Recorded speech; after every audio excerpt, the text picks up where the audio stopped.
오늘은 요한복음 7장 10절로 24절 말씀 가지고 은밀함 안에서 드러내지 않음은 이라는 주제로 말씀을 나누겠습니다. 예수님께서 지난 시간에 예수님의 형제 삶이 와서 왜 예루살렘에 올라가서 세상에 자신의 모습을 드러내지 않고 있느냐. 요 시골 바닥에서 뱅뱅 돌면서 그러고 계시는가.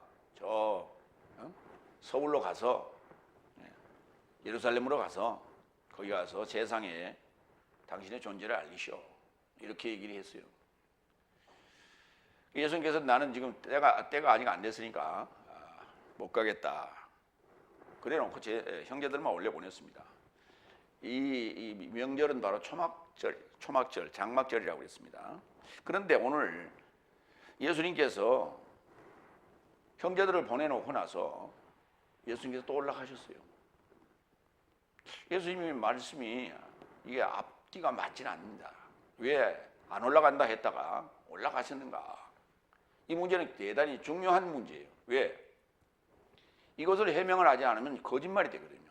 예수님이 거짓말쟁이가 되는 거예요. 다른 일도 아니고 형제들 앞에서 거짓말을 했고 그 거짓말을 제 아들이 다 들었어요.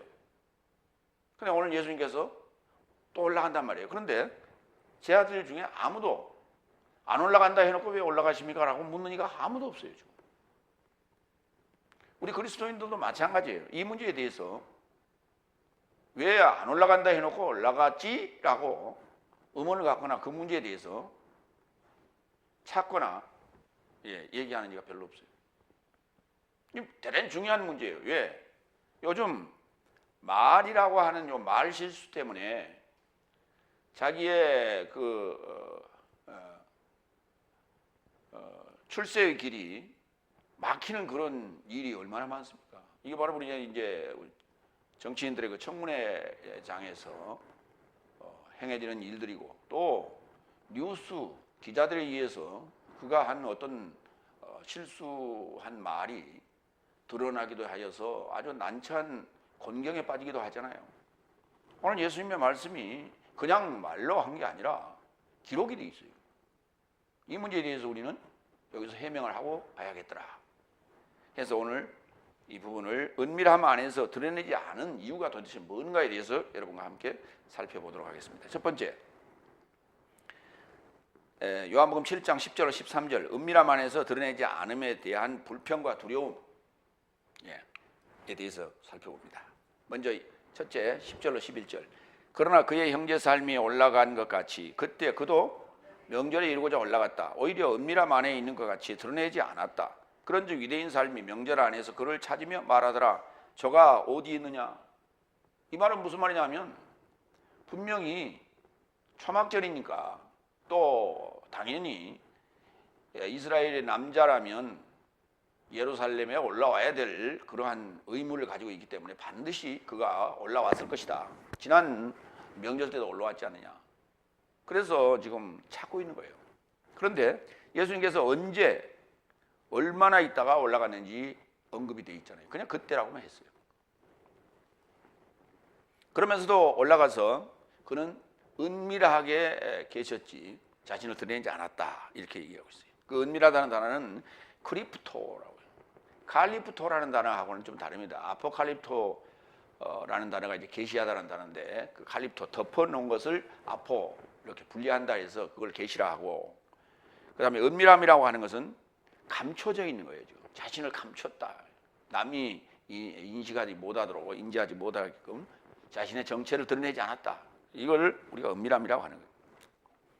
근데 여기 지금 제가 명절 중간에 그랬는데 4절에 이제 그 내용이 명절 중간이라고 언급이 되어 있어요. 여기다 써놨으면 훨씬 좋을 텐데 4절에 가서야 명절 중간쯤에 올라갔다. 이런 내용이 기록이 되어 있어요. 은밀함에 대해서 한번 살펴보겠습니다. 은밀함이라는 게 뭐냐?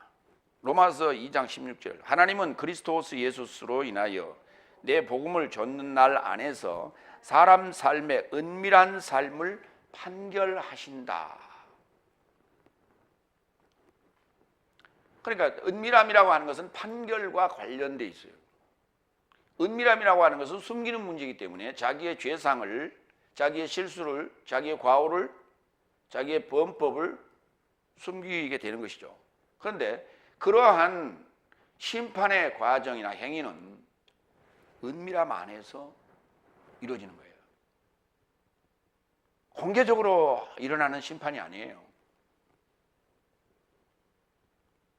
그런데 우리는 이 천주교의 고해성사라는 얘기를 종종 합니다. 고해성사라고 하는 것, 그것도 사실은 은밀하게 대화를 하는 거예요. 은밀하게 대화를 하는 건데 신부는 다 알아요. 그가 누군지. 커튼 쳐놨어도 목소리 들어보면 다 알아요. 그러니까 신부는 모든 성도들의 비밀을 낱낱이 알고 있어요. 그가 무슨 일을 행했는지, 어젯밤에 뭔 일이 일어났는지, 한 달 전에 뭔 일이 일어났는지 다 알고 있어요. 그리고 거기에 적절한 처방을 해주죠. 그 죄에 대한 대가에 대해서 이렇게 하세요. 금식 매실하며 그 다음에 헌금을 어떻게 하고 그 다음에 봉사를 어떻게 하세요. 이런 것들을 이제 지시하잖아요. 근데 문제는 그걸 이제 한술 더 떠서 공개 고해 성사를 하는 그러한 못된 사기꾼들이 있다고요. 응?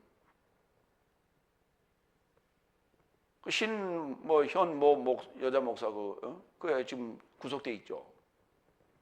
공개 고해 성사라는 거예요. 그 일종의 그러한 사이비들이 몇 사람 있는데 자신의 죄를 사람들 앞에 다 공개하는 거예요. 목욕탕 목회라고 하는 것도 마찬가지예요. 다 빨가벗고 우리 같이 다 공유하며 삽시다. 그렇게 되면요, 죄를 은근히 즐기는 어떤 측면도 없지 않아 있어요. 왜? 죄를 짓고 와서 공개하면 되니까. 많은 사람들이 다 듣고 공유하고 용서해 줬다고 생각하는 거예요. 이게 악용될 수 있는 문제가 있고, 그걸 통해서 잘못된 소위 그 치리를 하게 되면은 그 나중에 골치 아픈 문제가 생겨납니다. 그 약점을 이용해서 사람에게 어떤 테러를 가할 수 있고, 이런 아주 중요한 허점이 있는 거예요. 그런 게. 근데 그것이 좋은 양 요즘 그 유행처럼 번져가고 있는데 참 안타까운 일이 아닐 수가 없어요. 로마서 2장 28절로 29절. 왜냐하면 보이는 것 안에서 유대인이 아니고 보이는 것 안에 있는 육체 안에서의 할례가 아니다. 오히려 은밀함 안에서 있는 유대인이 유대인이며 기록 아닌 성령 안에서의 마음의 할례가 진짜 할례다. 이자의 칭찬은 사람에게서 난 것이 아니요 오히려 하나님에게서 난 것이다. 이 칭찬이라고 하는 이 유대인과 성령 안에서의 마음의 할례라고 하는 요 칭찬에 대한 얘기예요. 그건 하나님에게서 난 것이다. 사람에 대한 얘기 아니란 말이에요. 그러니까 할례의 행위라든지 그다음에 유대인이라고 하는 것은 이 표면적인 외적인 그 유대인들을 얘기하고 유대인화하고 그다음에 소위 그 할례를 행한 그 표식을 통해서 유대인과 비유대인 그걸 구분하잖아요. 그러한 칭찬이 이게 표면적인 것을 얘기하는 것이 아니고 다 이면적 유대인과 이면적 은밀함 안에 그 이면이란 말이 그 은밀함이라는 단어예요. 크리프토란 토스라는 단어예요. 이게 하나님에 대한 칭찬, 하나님에게서 나온 칭찬이다 이렇게 얘기합니다. 고린도전서 4장 4절로 5절. 왜냐하면 내 스스로 아무것도 깨닫지 못하였고 오히려 이것 안에서 의롭게 되지 못하였으니 그래서 나를 판단하시는 이는 주님이시다. 그 판결하시는 이에요. 판단이 아니라. 그같이 절기 이전 곧 주님이 이르기 전까지는 누군가를 판결하지 말라. 그가 어둠에 숨긴 삶도 밝게 하시고 마음에 목적하는 삶도 드러낼 것이다. 것이니 그때 하나님으로부터 각자에게 칭찬이 있을 것이다. 하나님이 오시는 이유는 죄라는 문제를 드러내시려고요. 그리고 그 죄라는 문제를 드러내시고 그 죄라는 문제로부터 우리를 해방시켜 자유롭게 하시기 위한 목적이 있는 거예요.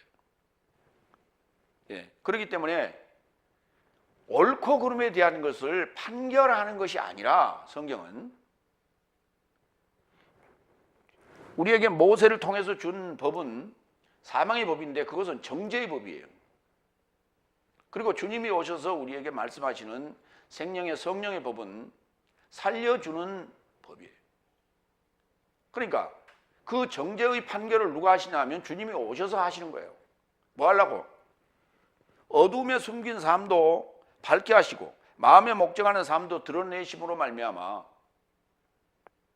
그래서 숨김이 없는 유리창 같은, 유리알 같은 그러한 마음의 상태로 우리를 만들어 놓으시겠다는 거예요. 이것이 판결이에요.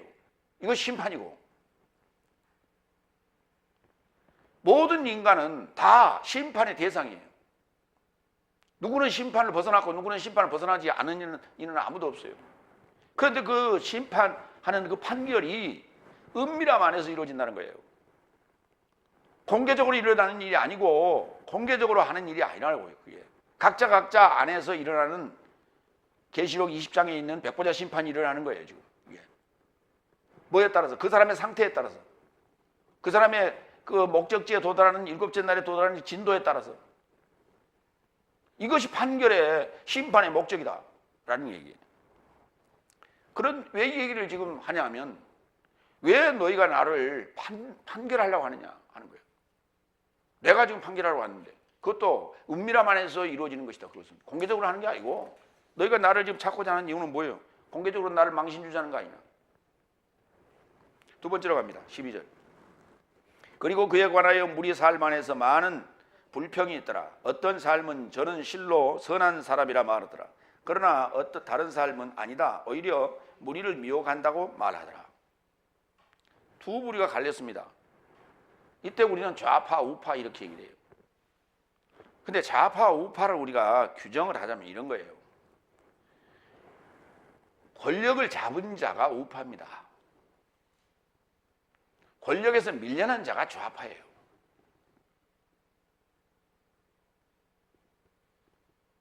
그러니까 항상 권력에서 밀려난 자는 좌파 행동을 할 수밖에 없는 거예요. 그게 좌파인 거예요. 근데 우리나라 지금 형태는 지금 권력에서 밀려난 자가 자기가 우파라고 지금 우기고 있는 거예요. 뭔가 지금 착각을 하고 있는 거예요. 그러면서 행동은 좌파 행동을 하고 앉아 있어요. 이게 지금 제정신이냐 이 말이에요. 지금 우파와 좌파에 대한 정의도 못 내놓고, 오늘 여기서 우파가 누구예요? 저는 선한 사람입니다 라고 하는 자가 우파고, 저가 사람을 미혹한다라고 말하는 자가 이게 좌파예요. 그 좌익이라고 하는 것은 늘 반대쪽에 있는 자예요. 반대파를 우리가 좌파라고 그런 것이지, 예, 권력을 잡고 집행하는 자는 우파예요.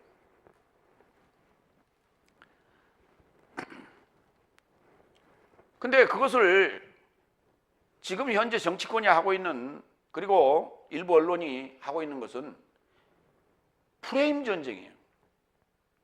그렇게 아예 못 바꾸자 하는 거예요. 근데 지금까지 내가 이 패널들 나와서 좌파, 우파에 대한 정의를 제대로 하는 사람 아무도 못 봤어. 하지 말자는 얘기만 하더라고. 지금까지 좌파, 우파는 이렇게 지금까지 운영이 되어 왔다고 그 얘기하고, 그리고 앞으로는 이 얘기를 해서는 안 된다는 얘기만 하고 있지. 그 얘기는 계속 갈 수밖에 없는 거예요. 서로 다른 의견을 가지고 있다면 권력을 가진 자는 우파라고 그러고 거기에 반대파, 밀려난 자는 좌파라고 하는 거예요. 그거는 어쩔 수 없이 계속 그거는 좌우 진영이 갈릴 수밖에 없는 거예요. 그거 하지 말란다고 안 합니까?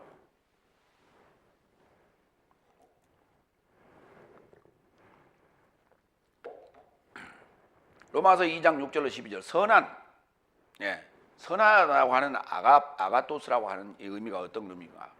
선한 선생님이여 라고 예수님께 어떤 이가 와서 물었을 때 예수님께서는 왜 날 보고 선한이라 하느냐, 예수님께서 그리 말씀하셨어요. 아버지 한 분 외에는 선한 이가 없다, 그렇게 말씀하셨는데, 로마서 2장 6절로 12절 보겠습니다.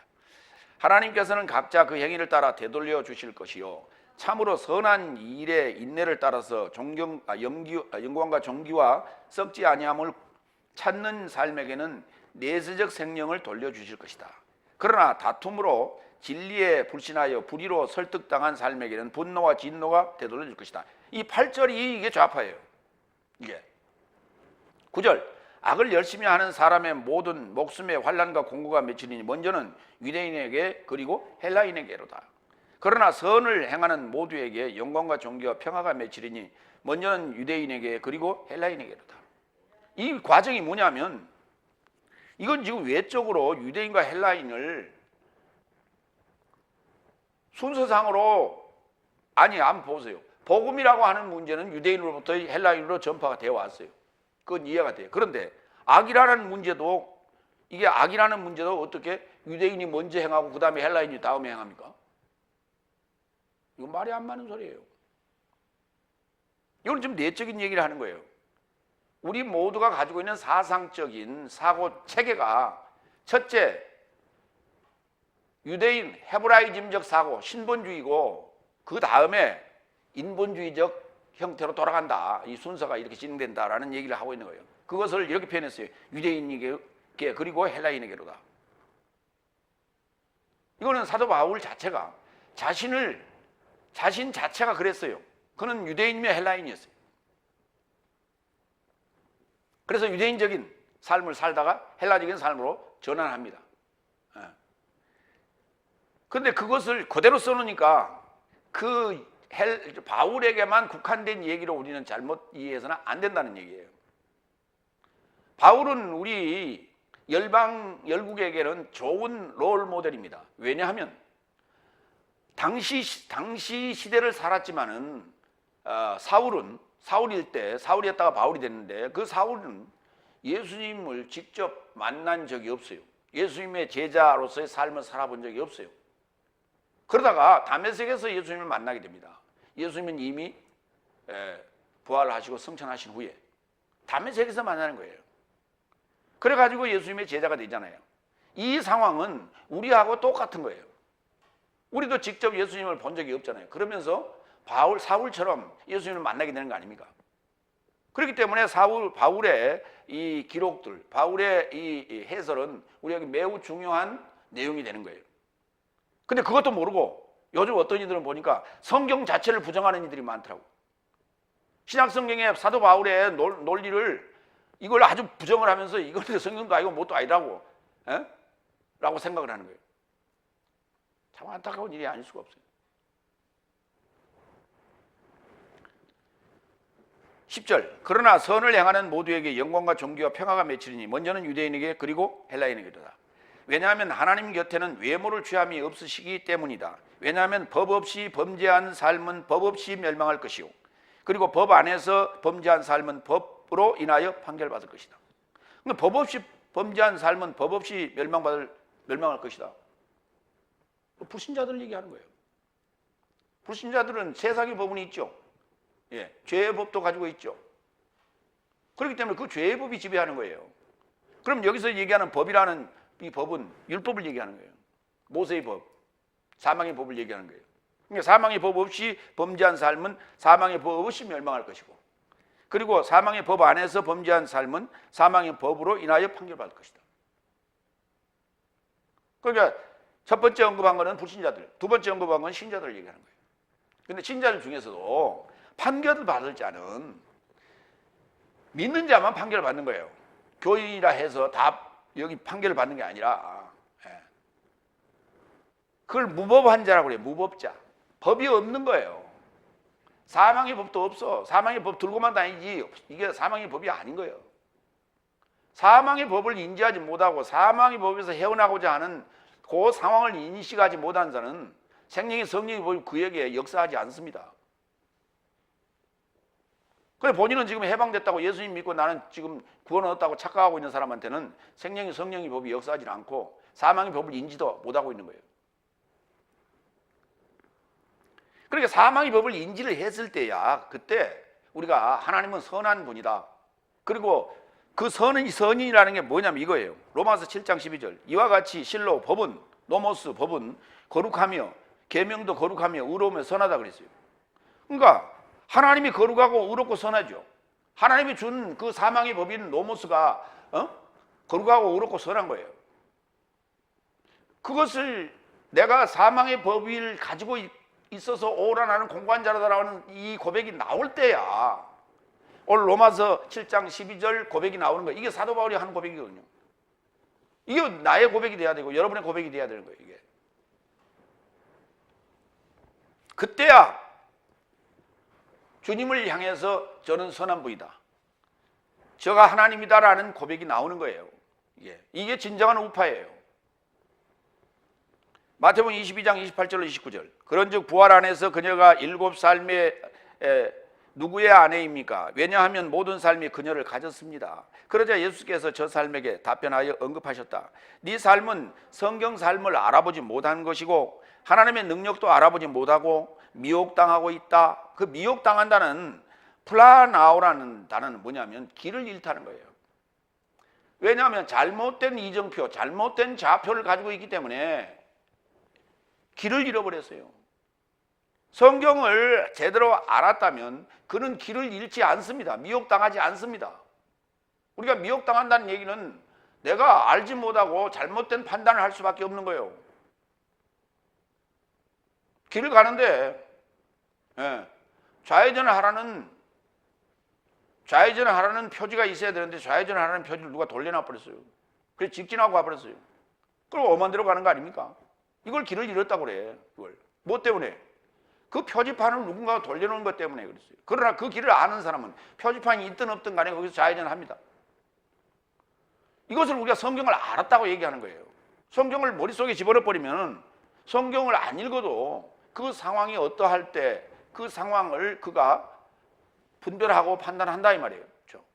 그렇기 때문에 길을 잃지 않죠. 그러니까 미혹당하는 사람은 성경을 모르는 사람이에요.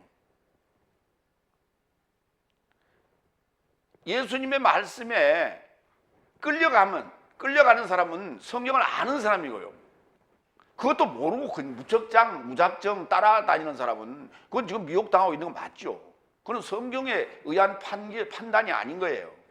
성경에 의한 분별력이 있는 게 아닌 거예요. 그렇기 때문에 그들 입장에서는 그렇게 얘기할 수밖에 없고, 설령 제 아들처럼 따라다니는 사람이 있다 하더라도 그들 눈에는 미혹당했다고 생각하는 거예요. 이게 좌파예요. 이게 좌파라고 하는 거예요. 잘못된 판단을 하고 있는 자들을 좌파라고 하는 거예요. 세 번째 13절. 그럼에도 불구하고 유대인 삶의 두려움을 인하여 아무도 그에 관하여 솔직함으로 말하지 않더라. 그러면서도 함부로 말을 못해. 함부로 말은 못해. 용기가 없어. 함부로 말 못해. 이게 솔직함이라는 게 뭐냐면 이 용기거든요. 용기.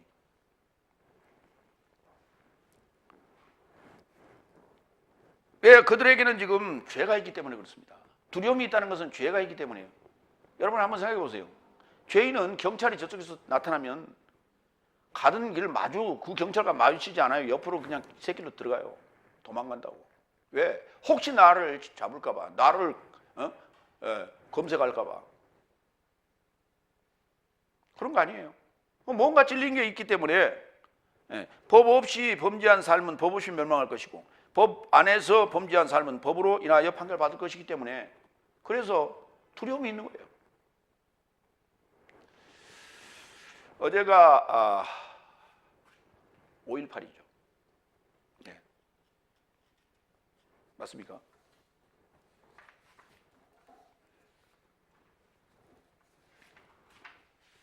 예. 어제 잠시 광주에 있는 어머니들 5.18을 겪었던 가족을 잃었던 그 어머니들의 모임 잠시 5.18 행사 후에 잠깐 나오는 걸 내가 봤는데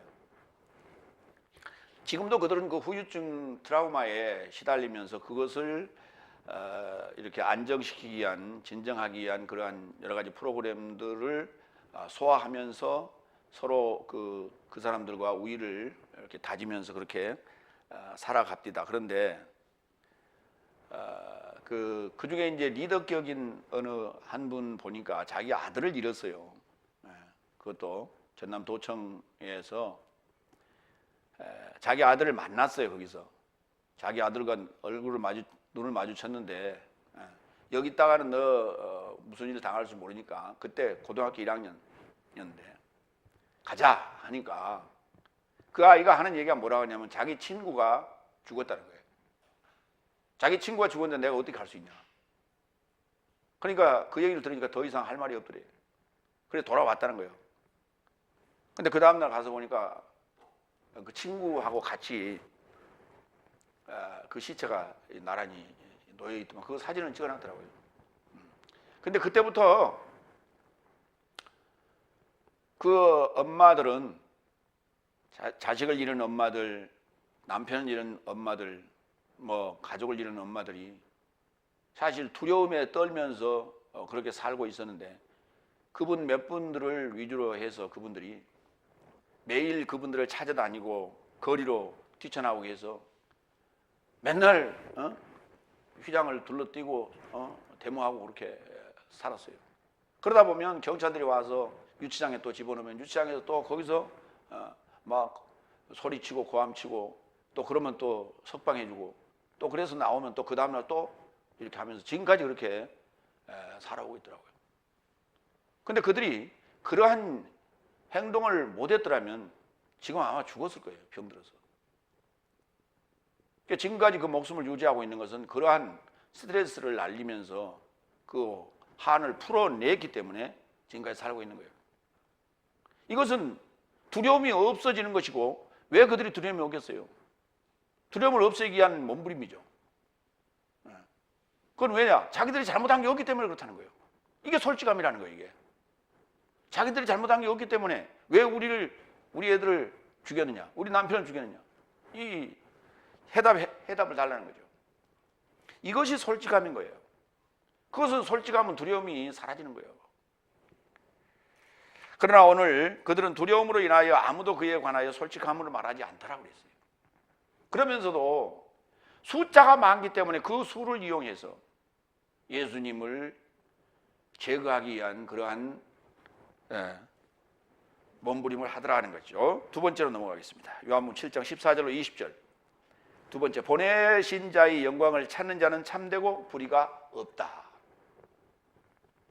이걸 우리가 분별해내는 게 굉장히 중요한 거예요. 오늘날도 지금 이 자가 진정 하나님으로부터 보냄을 받은 자인가 아닌가, 자기의 영달을 위해서 일하는 자인가 라고 하는 것을 오늘도 이 사역자들을 분별하는 것은 매우 중요한 일이다. 마찬가지로 그것을 예수님 자신으로 표현하면서 이렇게 말씀을 하신 거예요. 네 번째, 14절 15절. 그런데 이미 명절 중간에 예수께서 성전에 이르고자 올라가셔서 가르치시더라. 그리고 유대인 삶이 신기하게 여겨 말하되 이 사람이 배운 것이 아닌데 어떻게 글 삶을 알아본 것이냐. 이게 굉장히 중요한 얘기예요. 이게 중요한 얘기예요. 예수님께서는 정식으로 학교를 다니고 신학교를 공부를 하고 이런 그 과정을 거치지 않는 분인데, 다시 말해서 오늘날로 얘기하면 정규 신학교 목사, 신학교 졸업자 된 목사가 아니라는 거예요. 그런데 어떻게 공부하지 않은 자 외에는 히브리어 성경을 읽을 수 있는 자들이 그렇게 많지 않죠. 당시에 한번 생각을 해보세요. 지금으로부터 2000년 전입니다. 그때 당시에 그 어려운 히브리어를 지금도 그들은 초등학교서부터 대학교까지 소위 타나크라고 하는 구약 성경을 교과 과정에 넣고 계속해서 책가방에다 들고 다닙니다. 초등학교에서부터 대학교까지. 그럼에도 불구하고 구약 성경을 아직까지도 지금 해독을 못 해내고 있는데 당시에 얼마나 문자를 아는 사람이 많았겠어요. 우리나라 입장으로 한번 돌이켜보자고. 우리나라가 지금 문명이 언제부터 사라졌어요? 그러니까 양반이라고 하는 그러한 귀족들이라는 그들만이라 외에는 사실 한문을 읽는 이들이 얼마나 있었어요? 지극히 적었단 말이에요. 우리나라 한번 생각해봐요. 돌이켜보세요. 그럼 우리나라의 문맹률이 서서히 없어지기 시작하는 그 시점이 언제냐? 훈민정음이 반포되고 언문이 반포가 되고 이렇게 되면서부터 서서히 백성들이 문명이 사라지기 시작하는 그 기점인 거예요. 그때가 조선조 세종 때 그때 와서야. 지금으로부터 600년 전입니다. 그로부터 1400년 전에 얼마나 많은 사람들이 글을 읽었겠어요. 그런데 예수님께서 성전에 들어가서 두루마리를 펼쳐가지고 그걸 읽으면서 가르치는 거예요. 그러니 두려울 수밖에 없죠. 신기할 수밖에 없잖아요. 랍비들 일부만이 읽을 수 있는 그러한 책을 당시에 예수님께서 펼쳤던 그 두루마리 성경은 지금 우리가 보는 히브리어 지금 현재 맙소라 본문 형태의 그 활자가 아니에요. 고대어 활자예요. 손으로 쓴 거예요. 그것도. 그것을 읽어낸다라고 하는 것은 이건 보통 실력이 아닌 거죠. 그러니까 사람들은 깜짝 놀라고 신기하게 여길 수밖에 없어요. 그러니까 당시에 공부를 했다라고 하는, 배웠다라고 하는 사람은 이스라엘 천지에서 다 아는 거예요. 누가 공부해갖고 누가 성경을 읽을 줄 안다. 이거는 정말 몇 사람밖에 없는 거예요. 손으로 꼽을 정도예요. 그런데 예수님께서 그런 그 반열에 올라 있지 않은데 어떻게 성경을 읽고 그것을 가르칠 수 있느냐. 저 교훈이 참으로 놀라운 교훈이다. 이렇게 된 거 아니에요? 나는 이 대목이 나올 때마다 매우 신기하고 아주 힘이 있게 이 얘기를 하는데, 왜냐하면 저는 그래도 나름대로 공부를 좀 했어요. 하긴 했는데 그래도 일반인들이, 지금 일반 그 목회자들이 또는 교수들이 일반적으로 할 수 있는 그러한 정도의 차원은 조금 벗어났거든요. 그러니까 사람들이 나한테 얘기해요. 당신은 어디서 그런 걸 배웠어라고 나한테 얘기해요. 그래서 나는 이 글을 굉장히 좋아해. 요한복음 7장 14절로 15절이죠. 14절, 15절. 이 배운 자를 뭐라고 하느냐면, 배웠다라고 하는 것은 뭐냐면 반드시 그는 가르치는 일을 합니다. 그래서 그 배운 자를 일컬어 우리는 학자라 불러요. 그 얘기가 이사야서 50장 4절에 기록되어 있습니다. 주 여호와께서 학자같이 혀를 내게 주사 나로 곤핍한 자를 말로 어떻게 도와줄 줄을 알게 하시고 아침마다 깨우치시되 나의 귀를 깨우치사 학자같이 알아듣게 하시도다. 주 여호와께서 나의 귀를 열으셨으므로 내가 거역지도 아니하며 뒤로 물러가지도 아니하며. 여호와께서 내 귀를 열어주셨다고요.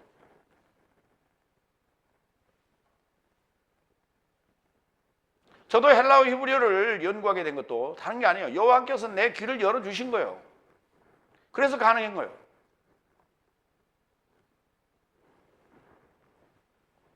학자, 림무드라, 라마드라는 그 가르치다, 그 라메드 회초리라고 하는 히브리어 그 철자 알파벳 중에 라메드라고 하는 단어에서 만들어진 단어예요. 가르치다라는 단어가, 또는 회초리를 치다라는 단어가 라마드. 거기서 이제 림무드가 되면은 이게 가르치는 자, 학자 또는 배운 자 이렇게 되는 거예요. 제일 중요한 문제가 성경을 이해하는 데 있어서 귀요. 그래서 예수님께서 오셔서도 늘 말씀하셨어요. 들을 귀 있는 자는 들을지어다. 계시록에서는 귀 있는 자는 들을지어다 이렇게 말씀하신 거예요. 귀를 다 가지고 있어요. 그런데 들을 수 있는 귀가 있고 들을 수 없는 귀가 있다는 거예요. 근데 공교롭게도 뱀은 귀가 모양이 있어요. 귀 모양과 형태를 가지고 있는데 뱀은 귀머거리예요. 그 귀머거리이기 때문에 말을 못해요. 벙어리예요.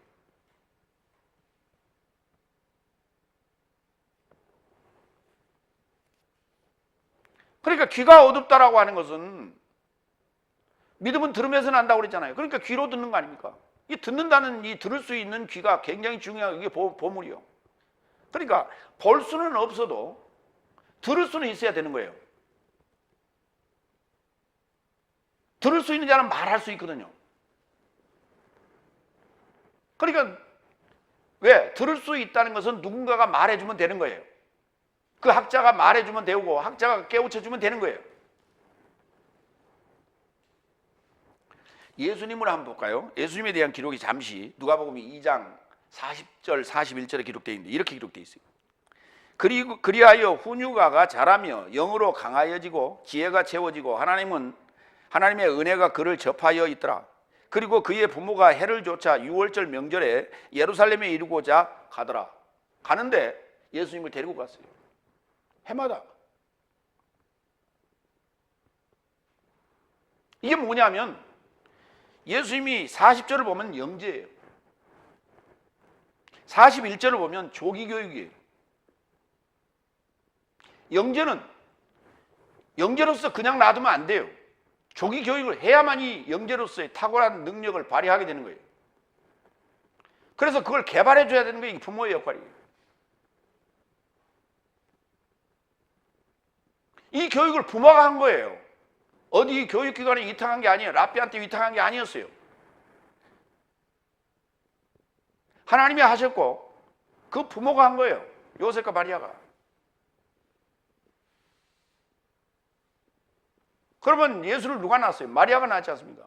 결국 누가 한 거예요? 교육은 어머니가 시키는 겁니다. 우리나라에 유명한 그 한석봉의 어머니가 있죠. 엄마가 교육시키는 거예요.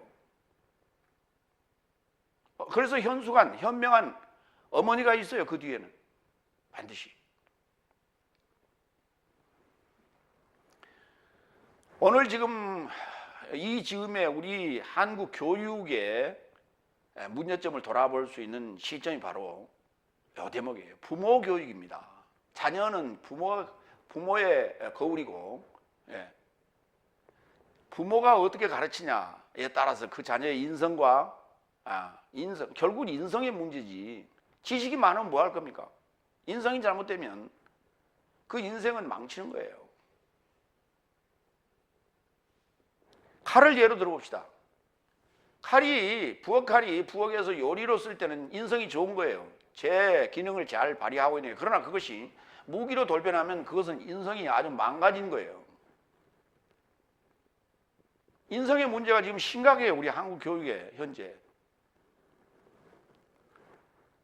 지난 그 스승의 날 특집으로 아침 방송에 그 교사 두 분하고 패널 또 두 분하고 같이 나와서 대화하는 걸 가만 들어봤는데요. 참 지금 현재 소위 그 스승에 대한 존경도 없고 소위 그 바닥에 떨어진 그런 상황들이 잠시 우리가 듣는 뉴스에만 등장하는 게 아니고요. 날마다 교정에서 일어나고 있는 현실이에요. 비일비재한 현실이라는 거예요. 이게. 과거에는 그러지 않았어요.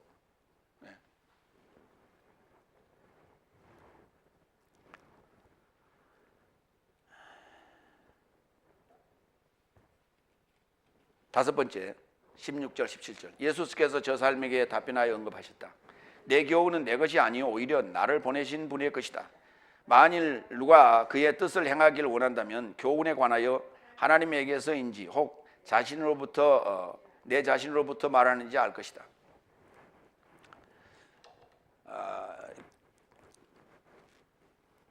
그러니까 이게 굉장히 중요한 얘기예요. 전하는 자의 그 자신의 능력, 그 자신의 실력에 대해서 우리가 자꾸 우리는 거기에 주안점을 두고 사람을 봐요. 평가하고. 이 지금 교훈이 저 사람의 입으로 나오는 것이 하나님으로부터 나온 건지 아니면 자신으로부터 나온 건지를 우리는 그걸 판단해야 된다. 이게 분별하는 게 굉장히 중요하다. 그래야만이 그 교훈에 따라서 뜻을 행할 텐데, 뜻이 이루어질 텐데, 그 사람의 영민함을 우리가 쫓아가면 그 사람의 뜻을 내가 이루어내는 것이고, 그 사람은 영민해 보이지 않는데 그 사람의 입으로 나오는 그 교훈이 하나님으로부터 온 것이라면 하나님의 뜻이 이루어질 것이기 때문에 이걸 분별하는 건 매우 중요한 일이라는 거예요. 근데 우리는 사람을 봐요. 사람을 보고 그 사람이 학력이 어떻게 되는지, 어디서 무슨 학위를 받았는지, 이걸 어디서 또 근무를 했는지, 이거에 대해서 자꾸 우리는 신경을 써요. 현재 그 사람이 입에서 나오는 거, 그 다음에 지금까지 해놓은 설교가 어떤 내용들인 건지, 이런 것을 살펴보지 아니하고 그 사람의 프로필에만 관심이 있어. 이게 병들었다는 거예요. 이게 병들었다는 거예요. 이게 성경에 대해서는 전혀 관심이 없어요. 그렇기 때문에 미혹될 수밖에 없잖아요. 그래서 수많은 사람들이 미혹돼요. 한 가지 얘기를 더 해야겠네요.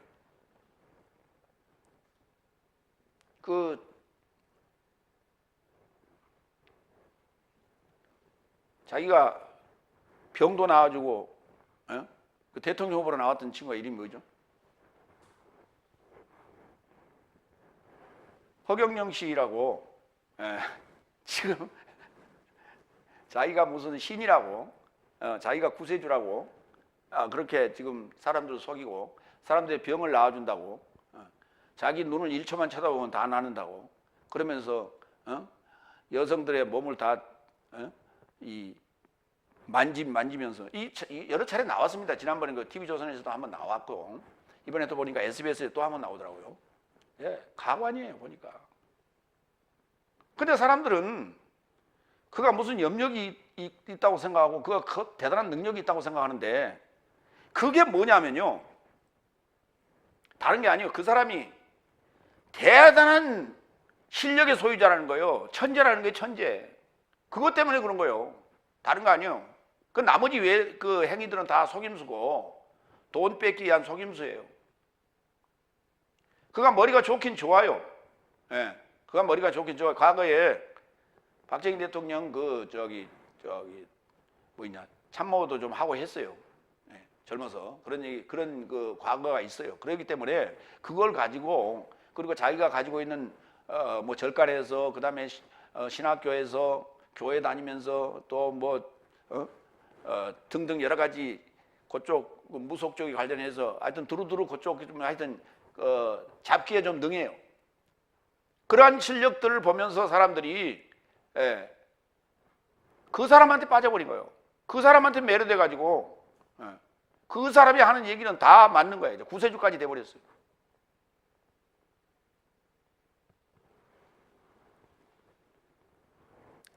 참 안타까운 일이 아닐 수가 없어요. 왜 내가 그 사람에게 대해서 관심을 늘 가지냐면 우리 그 스타워스 회원 중에 한 사람이 상당한 공부를 한 양반인데 거기에 빠져가지고 나한테 늘 카톡을 보내요. 그 양반 동영상 보라고.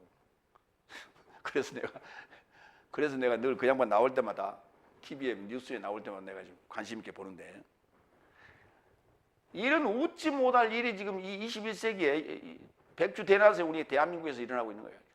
웃지 못할 일이.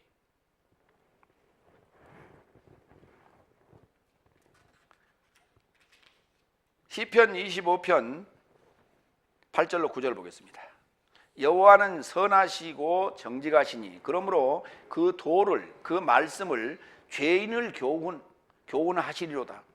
그 도로 그 말씀으로 죄인을 교훈하시리로다. 하나님이 만나는 자가 다 누구냐면 의인이 아니에요. 다 죄인이에요. 근데 그의 말씀으로 교훈하시리로다. 죄인을. 온유한 자를 공의로 지도하시며 온유한 자에게 그 도를 가르치시리로다. 그게 죄인을 깨우쳐서 그 죄인을 사람 만들어내는 게 여호와가 하신 일이라는 거예요. 그래서 그분을 선하다 우리가 하는 거예요. 그분은 정직하셔요. 그분은 술수를 쓰지 않습니다. 정도로 가는 거예요. 그리스도의 복음을 전하는 자들은 정도의 길을 가야 돼요. 절대 술수를 써서는 안 돼. 심리학은 그건 죄악이에요. 그건 악의 도구예요. 심리학 절대 공부하면 안 돼요. 왜 심리학이 필요해? 사람의 마음을 이용하겠다는 거 아니에요. 그게 심리학 아니에요. 사람의 마음을 뭐하러 이용해? 성경에 있는 내용만 전하면 되지. 따라오든 안 따라오든 그대로 살든 말든 전하면 되는 거예요. 그거는. 거기에 무슨 놈 심리학이 왜 필요합니까? 사람의 마음을 왜 움직여야 돼? 거기에 감동이 왜 필요하고 거기에 술수가 왜 필요하냐고. 예수님 그런 감명 깊은 그런 감미로운 말씀을 하지 않았어요. 실질적인 얘기만 했어요. 저도 예수님을 닮아서 그런 얘기만 하는데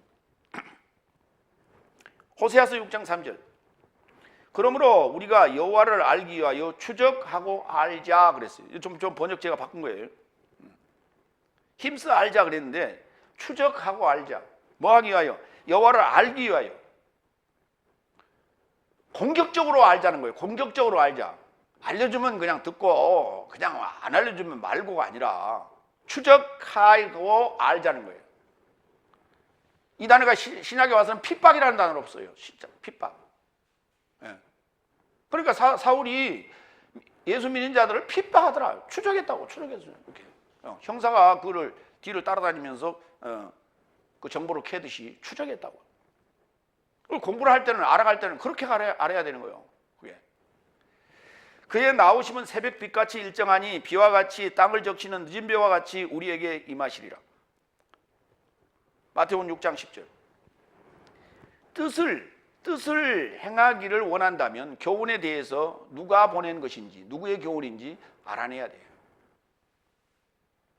그 허경영이 그 말에 그렇게 놀아나는 그런 어리석은 바보 천치 같은 짓을 하지 말라는 거예요. 교회 안에서도 수많은 그와 같은 일들이 벌어지고 있어요. 거기에 수많은 교인들이 와 있어요. 거기에 이미 그들은 교회 안에서 그러한 길이 들어져 있어요. 사람의 말에 지금 미혹되어졌던 그러한 길들이 들어져 있기 때문에, 습관이 들어있기 때문에 거기 가서도 빠져 있어요. 그가 예수라고 하고 그가 구세주라고 그러니까 거기에 뽕 빠져갖고 지금 있는 교인들 엄청 많아. 거기. 마태복음 6장 10절. 당신의 나라가 오셔야 합니다. 당신의 뜻이 텔레마가 이 하늘 안에서처럼 땅에서 접하여 발생되어야 합니다. 뜻이 이루어지는데 사람의 교훈으로 가지고 어떻게 이 뜻이 뭔데?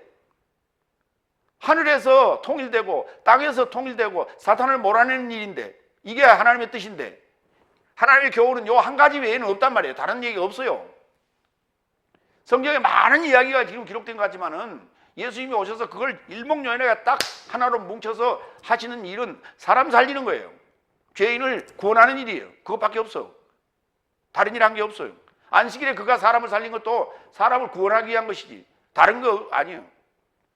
사람을 뺏기 위한 것도 아니고 자기가 교회를 크게 하자는 것도 아니고 상대를 회방하자는 것도 아니에요. 여섯 번째 18절. 그 자신으로부터 말하는 자는 자기 영광을 찾고 그를 보내신 자의 영광을 찾는 자는 참되고 그 안에 불의가 없다. 그 예수님이 하시는 지금까지의 행적을 우리가 살펴보면 돼요. 마찬가지로 오늘 그 목회자가 어떤 길을 걸어왔는지 그걸 살펴보면 돼. 저의 과거에 대해서 살펴보면 돼. 자신의 영광을 찾느냐 아니면 보내신 자의 영광을 찾느냐. 영광에 대해서 살펴봅니다. 영광이 뭐냐? 영광이라고 하는 단어는 히브리어는 캐보드라고 해서 무거운 짐을 얘기하는 거예요. 영광, 짐이에요. 근데 우리는 십자가가 그게 무슨 놈 짐이라고 착각을 해요. 예, 당신의 십자가는 뭡니까? 아, 십자가는 우리 집 시부모요. 또는 우리 친정엄마요. 이런 얘기를 해요. 그건 십자가 아니요. 왜 그걸 십자가예요? 그게 영광이라고. 그게 그를 전도해서 구원시키면 그게 영광이라고. 그것은 내가 그를 구원시킬 그러한 말씀을 내가 무장하는 것이, 이것이 무겁게 무장을 해야 돼. 나도 살고 저도 살려야 되니까. 그래서 우리는 이 장수가 무장을 하는 거예요. 무거운 갑옷을 입고 투구를 쓰고. 그래서 무겁다라고 하는 거예요. 높은 자리에 올라가면은 그 자리가 무거운 자리니까 목에 힘을 주고 무게를 잡는 그거 아니요. 그 자리는 무게 잡는 자리가 아닌 거예요. 요즘 우파라고 자칭하는 이들은 그런 행태예요. 지금까지 행태가 그래왔어요. 그런 작태를 벌여왔어요. 그 자리는 그렇게 목에 기부스하고 그 무게 잡는 자리가 아닌 거예요. 낮은 자리에서 살피는 거예요. 제대로 가는가 그렇지 않는가를 살피는 것이 그 자리가 그런 자리인 거예요. 이사야서 66장 1절. 여호와께서 이같이 말씀하시되 하늘은 나의 보좌요 땅은 나의 발등상이니 너희가 나를 위하여 무슨 집을 지을꼬 나의 안식할 처소가 어디랴. 하늘은 나의 보좌고 땅은 나의 발등상이, 이게 나의 집이고 나의 이게 보좌라고요. 이게 내가 이게 안식할 곳이에요. 그러니까 성경의 결론은 안식이에요. 제 일곱째 날 7일의 안식이 이게 목적이에요.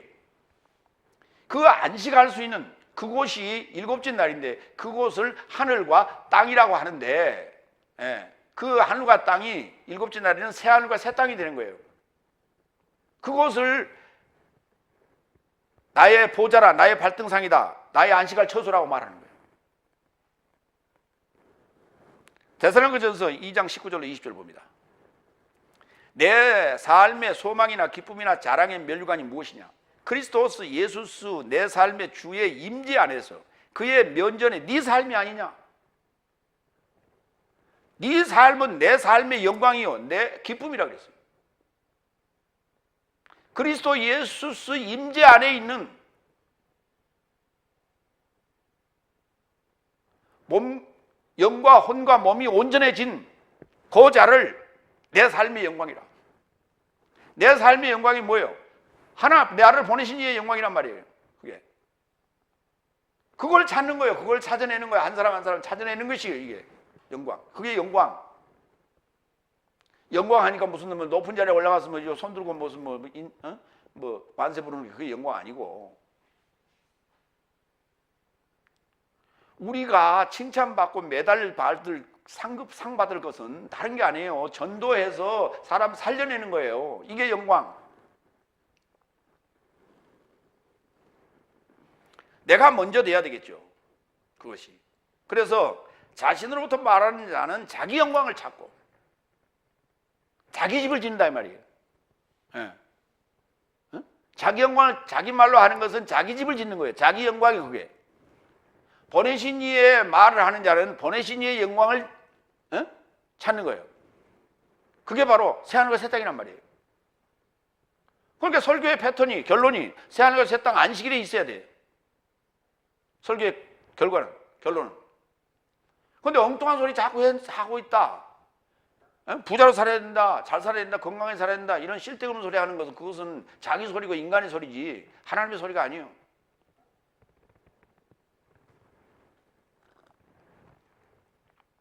베드로전서 2장 4절 5절. 사람 삶에 의하여 거절되었으나 하나님 곁에서 택한 바 된 보배로운 산도를 향하여 접근하는 네 삶도 산돌같이 영적인 집이요 그리스도스 예수스로 인하여 하나님에게 환영받을 영적인 제사를 드릴 거룩한 제사장으로 건축되어라. 건축되어라.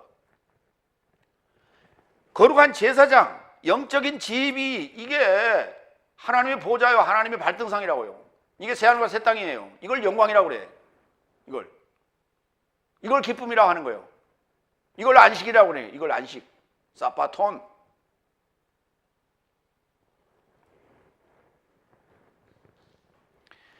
이 보내신 영광을 찾는 자는 참되고 의로운 거예요. 죄인이 아니에요. 이제는 예수님이 오신 것은 이 죄의 문제를 해결해 주시러 오신 거예요.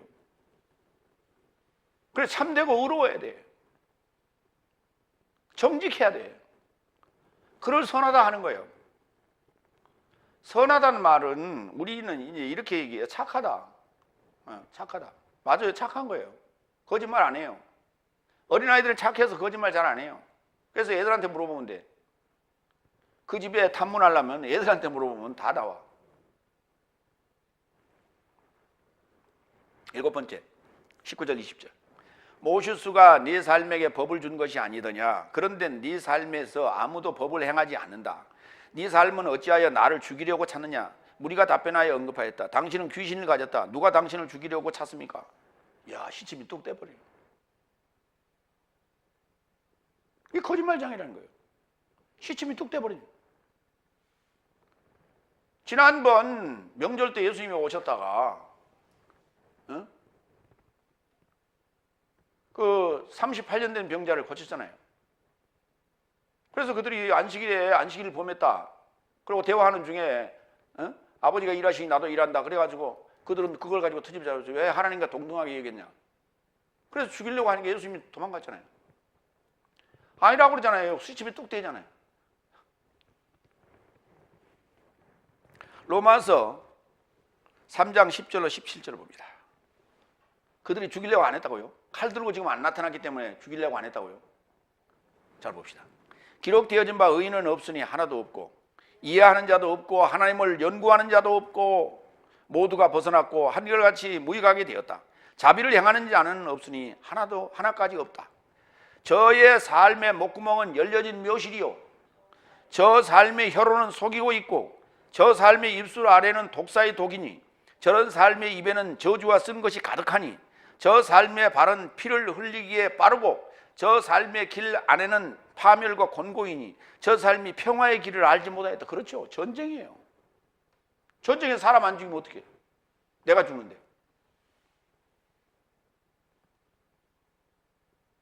예수님이 전쟁 끝내러 오신 거예요. 베들레헴에. 전쟁하는 집에. 저 삶의 길 안에는 저 삶의 눈 맞은편에 하나님의 두려움이 없다 함과 같다. 하나님은 없어요. 그들에게는. 하나님 두려움이 없어요. 이게 뭐 때문에 그런 줄 아세요? 교회 처음 나와서 은혜 받을 때 그거 고백하라고 그러면 신앙 고백하라고 그러면 다 하나님을 만났다고 그래. 하나님 나를 어루만졌다고 그래. 근데 시간이 점점 가면서 그때의 감격은 사라져요. 서서히 사라지고 무뎌지고 이게 제로 포인트화 돼요. 왜? 말씀 속에서 찾아진 은혜와 깨달음과 감격이 없기 때문에 그렇습니다. 그렇기 때문에 정서적으로 만났던 그러한 감동, 영적 감동의 그 기운이 서서히 소멸돼 가면 그때부터는 하나님이 없어요. 사라져버려요. 신자와 불신자가 똑같아. 전혀 분별력도 없고 하나님도 없고 하나님을 연구하지도 않고 입에서는 저주와 불평과 불만밖에 안 나와. 말은 잘해. 말은 교회를 몇십 년 다녔으니까 주둥아리는 살아가지고 말은 기가 막히게 잘해. 달변가요. 달변가. 오죽하면 그래. 세상 사람들이 교인들 한강물에 빠지면 조댕이만 동동 뜰 거라고. 말 못하는 일은 하나도 없어.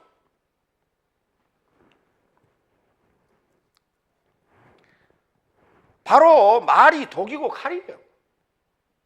그들의 행보 자체가 전쟁이에요. 그게 사람 죽이는 거예요. 그런데 아니래요. 요한복음 8장 47절로 50절. 하나님에게서 난 자는 하나님의 해설 삶을 듣는데 네 삶은 하나님에게서 나지 않았으니 이를 인하여 듣지 못한다. 그런즉 유대인 삶이 답변하여 그에게 언급하되 당신은 사마리아인이며 귀신을 갖고 있다고 내 삶이 말하는 것이 옳지 않소. 예수께서 답변하여 나는 귀신을 갖고 있지 않으며 오직 내 아버지를 공경하고 있는데 네 삶이 나를 천대하고 있다. 나는 내 영광을 찾지 아니하나 찾고 판단하시는 이가 계신다. 이 말씀에 앞서 44절에 네 아버지는 마귀다 그랬어요. 예수님께서. 그래서 거짓말쟁이고 마귀요. 그래서 나면서부터 거짓말했고 그래서 자기 말로 하는 거예요. 자기 말. 성경 얘기하는 것이 아니라 성경을 전부 자기 말로 화해서 하고 성경을 다 바꿔가지고 아전인스키로 해석하고 이렇게 하는 일은 이거 다 마귀 짓이라고. 이게. 성경을 더욱더 자세히 풀어서 제대로 번역해서 주려고 노력하지 아니하고 성경을 인용하고 자기화시켜서 자기 필요한 대로 이리 요리하고 저리 요리하고 퓨전 요리해서 그렇게 써먹고 있다면 그것은 마귀 자식이 하는 짓이에요. 오늘 지금 당신 지금 귀신 가지고 있습니다라는 이것이 수많은 사람들에게 수없이 하다 보면 이것이 정설화돼 버리는 거예요. 이걸 소위 프레임 전쟁이라고 그래요. 막말 프레임, 이단 정제 프레임, 이 프레임전. 정치인들이 지금 막말 프레임을 해요. 그걸 또 언론이 퍼다나려고, 유저들이 또 퍼다나려고. 이게 프레임 전쟁이에요. 이게 다수가 가지고 있는, 다수 소위 기득권이 가지고 있으면서, 그것은 일단 숫자가 많으니까, 기득권이 새로운 어떤 집단이나 그 대상자를 정지하고 그것을 제거할 때 이러한 방법을 씁니다. 프레임 전쟁.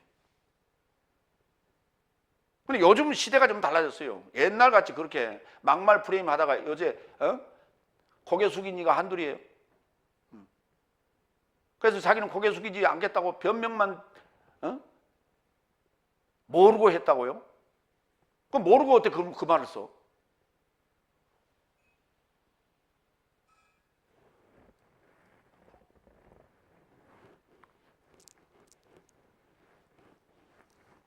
그리고 그건 여자가 쓸 용어가 아니에요.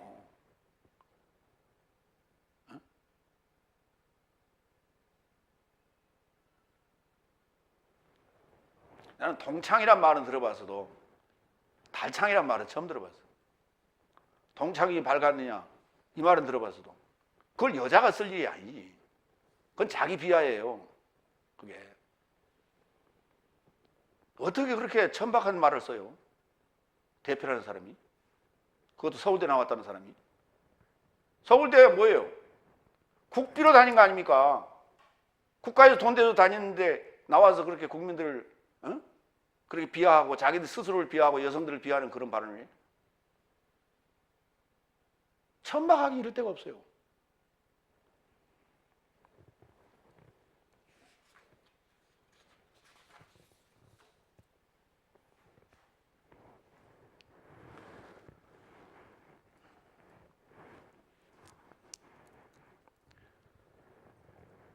지금 그 민주당 대표, 당대표로 있는 이해찬 씨가 왜 5.18 유공자가 됐느냐라는 얘기들이 이 사람 저 사람이 많이 떠들고 유튜브에도 많이 떠들고 많은 사람들이 그 얘기를 합디다.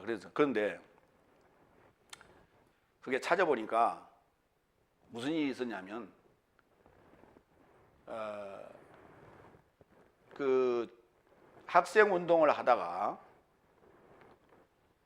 합수부에 잡혀가기를 제일 먼저 잡혀간 친구가 그 누구예요?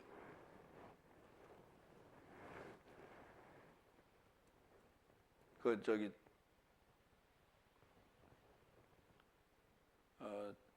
노무현 재단의 그 이사장으로 있는 사람이 누구예요? 유시민이 제일 먼저 잡혀갔고, 그 다음에 그로부터 한 달 정도 후에 잡혀간 자가 이해찬이고, 그 다음에 잡혀간 자가 지금 그 국회 부의장이었던 사람 누구죠? 심재철, 이렇게 잡혀갔더라고요. 근데 그 양반이, 이해찬 씨가 나이가 좀 많아요. 52년생인가 53년생인가 돼요. 늦게 그 이제 복학을 해가지고 늦게 다니다가 이제 잡혀갔는데, 학생 운동하다가. 그런데 이제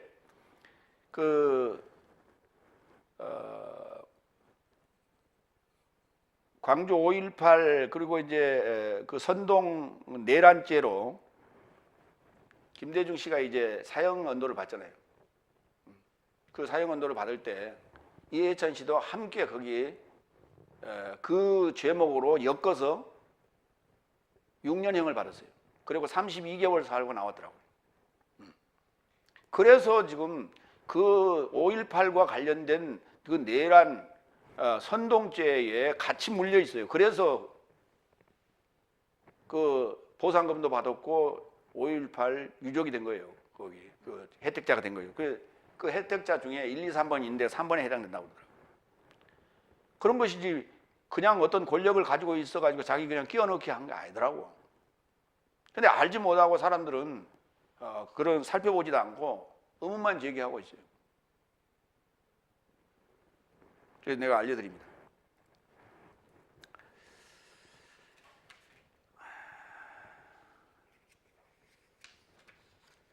세 번째로 넘어가겠습니다. 요한복음 7장 21절로 24절. 외모를 조차 판결하지 말고 의로운 심판을 조차 판결하라. 판결 문제와 연관되어 있어요. 예수님께서 은밀함 안에서 자신을 드러내지 아니함은 바로 판결 문제가 연관되어 있어요. 그리고 자신을 판결하고자 하는 저들에게 지금 경고하는 거예요. 그러니까 이 의로운 심판을 조차 판결하는 것은 일곱째 날 백보자 심판대에서 행하실 것이에요.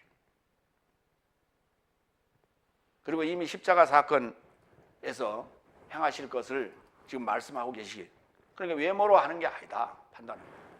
판결은 이러한 내용을 지금 말씀하시고자 오늘 이 상황을 연출하시고 이 상황의 이제 말씀으로 마지막 마무리를 이 말씀을 하시는 거예요.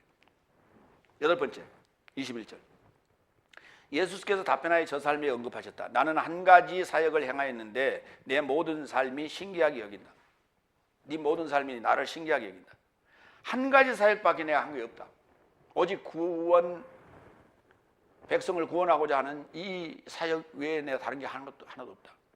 그러니까 기사와 이적을 행하시고 말씀하시고 하는 모든 것이 다 이 한 가지 사역이다. 요한복음 3장 16절. 하나님이 세상을 이처럼 사랑하사 독생자를 주셨으니 이는 저에게 이르고자 믿는 자마다 영생을 얻으리라 라고 하는 요 사역 한 가지밖에 없다. 그런데 나를 신기하게 여기는 거예요. 요한복음 6장 39절로 40절 봅니다. 요 한 가지 일이라는 게 뭐냐? 아까도 얘기했지만은 바로 최후의 날 얘기예요. 예수님의 목적은 요 최후의 날입니다.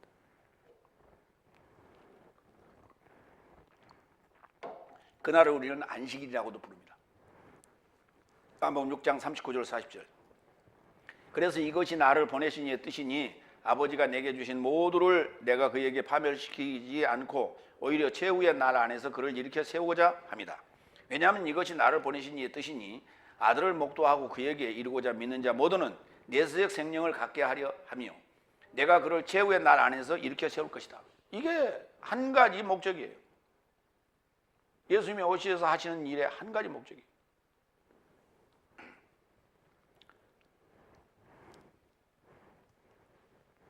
마태복음 12장 7절 8절 안식일에 대해서 얘기합니다. 나는 긍휼을 원하고 제사를 원치 않는다 함이 무엇인지 네 삶이 알고 있었거든 책임 없는 삶을 비난하지 않았다.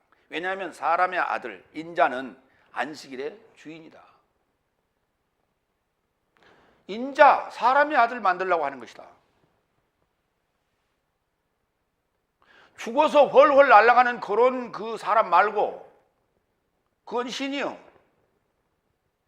사람의 아들이면서 신적인 삶을 살게 하는 것이 나의 목적이고 그 자가 바로 안식일의 주인이다.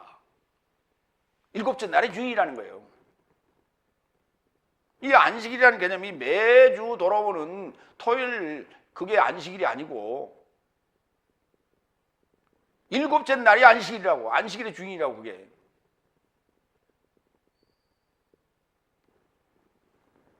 이 한 가지 사역, 최후의 날 안식일에 주인 만드는 일이다. 내가 하는 일이. 아홉 번째 22절 23절. 이것을 인하여 모슈스가 네 삶에게 할례를 준 것인데 이는 모세에게서가 아니라 오히려 아버지 삶에서라고 네 삶이 안식 안에서 사람을 할례 베푼다. 모세의 법이 풀어지지 않게 하려고 사람이 안식 안에서 할례를 취하고 있거든. 내가 안식 안에서 온전히 사람을 건강케 행하였기 때문에 네 삶이 나에게 노여워하느냐? 길고 어렵죠. 그러니까 모세가 할례를 준 것은 뭐냐면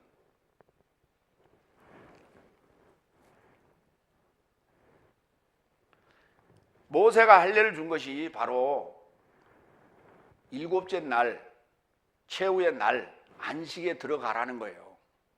그게 목적이에요. 그러니까 모세 오경에 할례라는 단어를 쳐보세요. 몇 가지나 나오나? 별로 안 나와요. 그런데 거기에 보면 신명기가 눈이 뜨입니다. 신명기 두 군데가 눈에 뜨이는데 먼저 신명기 10장 16절 봅니다. 그러므로 너희는 마음에 할례를 행하고 다시는 목을 곧게 하지 말라. 모세는 직접 할례를 아들에게 행했죠. 근데 그 모세가 이스라엘 백성을 광야로 데리고 나와서 광야에서 이제 그 사역이 마무리되는 시점에서 신명기를 기록하게 되는데 거기에 이렇게 썼어요. 너희는 마음의 할례를 행하고 다시 목을 곧게 하지 말라. 마음의 가죽을 베라는 거예요. 마음의 가죽을 찢어라는 거예요. 마음의 가죽을 찢어서 마음을 열라는 거예요. 그걸 너 안에, 그 가죽 안에 죄가 가득하다, 이것을 보여주라. 그래서 다시 목을 곧게 하지 말라고 얘기합니다. 그래야만이 너희가 구원을 얻을 수 있다는 얘기예요. 예. 이게 신명기에 하고 있는 얘기예요. 그런데 그들이 가나안 땅에 들어가면서부터 뭘 했느냐? 유대인이 되려면 할례를 받아야 된다. 그리고 남자의 성기를 이게 소위 포경수술 하듯이 했단 말이에요. 그래 그것이 포경수술을 한 사람은 유대인이고 안 한 사람은 유대인이 아니라고 지금 치고 그랬거든. 그래서 표면적으로 그 표시가 있냐 없냐, 유대인이냐 아니냐, 지금 요새 어떻게 그걸 구분해? 유대인 아닌 사람도 다 포경수술하는데. 신명기 30장 6절 여호와께서 내 전능자를 소망하는 사역으로 네 마음과 내 자손의 마음에 할례를 베푸사 너로 마음을 다하며 성품을 다하여 내 하나님 여호와를 사랑하게 하사 너로 생명을 얻게 하실 것이다. 그렇죠. 바로 이거예요. 할례의 목적이 여기 있어요. 분명히. 그런데 가나안 땅에 들어간 이스라엘 백성들은 유대교라고 하는 그 종교의 법 아래서 자행한 게 할례를 행한 자는 유대인이고 할례를 행하지 않은 자는 이방인이고 이렇게 낙인을 찍었고 그렇게 자기들만의 선민이라고 하는 표시로 그 행위를 계속해오고 있단 말이에요. 그런데 그것을 언제까지 했다고요? 그 할례를 안식일에도 했어요. 그 할례를. 그런데 내가 안식일에 사람을 살리는데 사람을 건강케 하는데 그걸 가지고 너희가 트집을 잡느냐는 거예요. 예수님. 할 말 없죠. 사도행전 7장 49절 51절 하늘은 나에게 보좌요 땅은 내 발의 발판이니 주께서 말씀하신다. 네 삶이 나에게 어떤 집을 건축하겠으며 내 휴식의 장소가 어디냐. 이거 지금 아까 이사야서 66장 1절 얘기해요. 50절 이 모든 삶을 내 손이 행한 것이 아니더냐. 목이 곧고 마음 삶과 귀 삶에 할례받지 못한 삶인 네 아버지 삶같이 네 조상 삶같이 네 삶도 항상 성령에게 대항하여 쓰러진다. 마음의 할례를 받지 않으면은 성기의 할례를 받았다 할지라도 그들이 성령이 대하여 대항하고 그러고 쓰러진다고.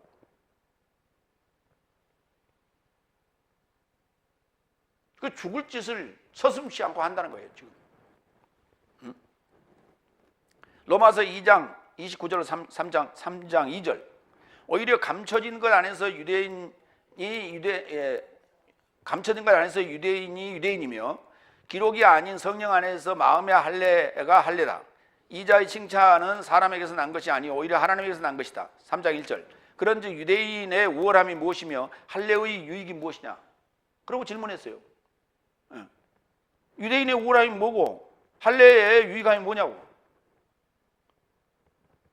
표면적 유대인이 아니라 은밀함 안에서 유대인이 유대인이고 은밀함 안에서의 할례가 마음의 할례가 진정한 할례인데 그거 신명기에 기록한 얘기다. 내가 한 얘기도 아니고 예수님이 한 얘기도 아니에요. 이미 신명기에 모세가 한 얘기요. 근데 그것이 지금 편법으로 지금까지 흘러오고 있었다. 2절 모든 방식을 좇아서 많도다. 왜냐하면 저 삶이 하나님 말씀을 믿게 된 것이 먼저요. 하나님 말씀을 믿는 게 먼저라고. 그게 중요한 것이지 지금 할례가 무슨 의미가 있어.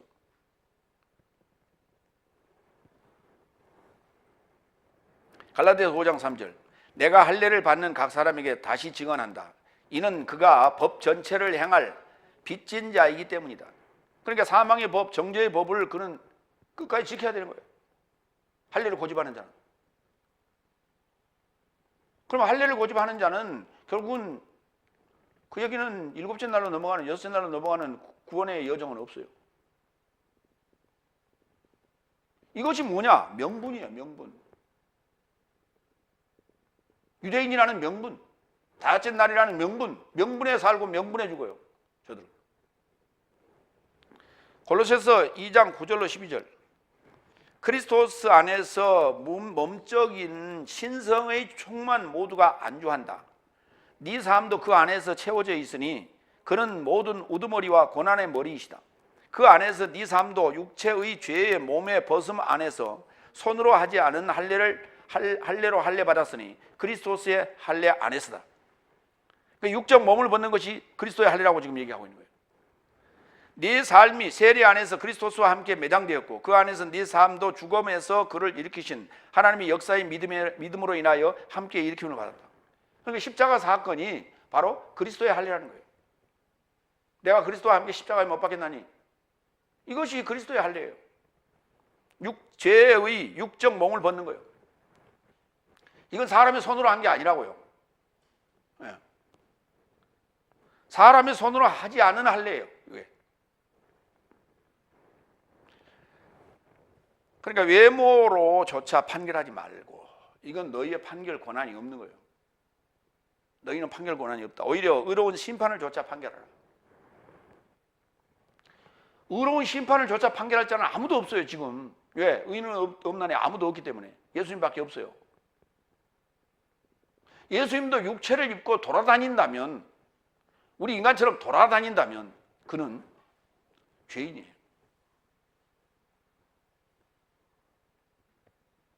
그래서 그가 판결할 때는 은밀함 안에서 한다고 그랬어요. 그러니까 저와 여러분 안에서 심판이 이루어지는 것이지 몸 밖에서 공개적으로 책상 갖다 놓고 자리 깔고 거기서 신과 함께처럼 그렇게 하는 게 아니에요. 마무리합니다. 예수께서 은밀함 안에서 명절에 이루고자 성전 안에서 가르치는 것은 외적인 유대인 삶이 아닌 은밀함 안에 유대인 삶에서 구원이 나올 것을 증명하고 계시는 거예요. 모세스는 마음의 할례를 요구했는데 유대인은 양산하는 할례를 행하면서 안식 안에서 사람을 살리는 예수스에게 귀신 들렸다는 프레임을 씌워서 말살해야만 유대인 삶을 유지하려는 명분과 진리의 전쟁이에요. 저들은 명분에 줬고 명분에 살아요. 그러나 예수님은 명분을 줬지 않았습니다. 진리를 주셨어요. 자신의 목적을 이루기 위해서 진리를 줬어요. 그 5날과 6날의 전쟁은 명분과 진리의 싸움입니다. 이것이 우리가 알고 가야 될 내용입니다. 예수님께서 왜 은밀함 안에서 이 일을 행하셨는지 우리가 알아야 될 내용입니다. 이제 해명이 됐으리라 믿습니다. 기도하겠습니다.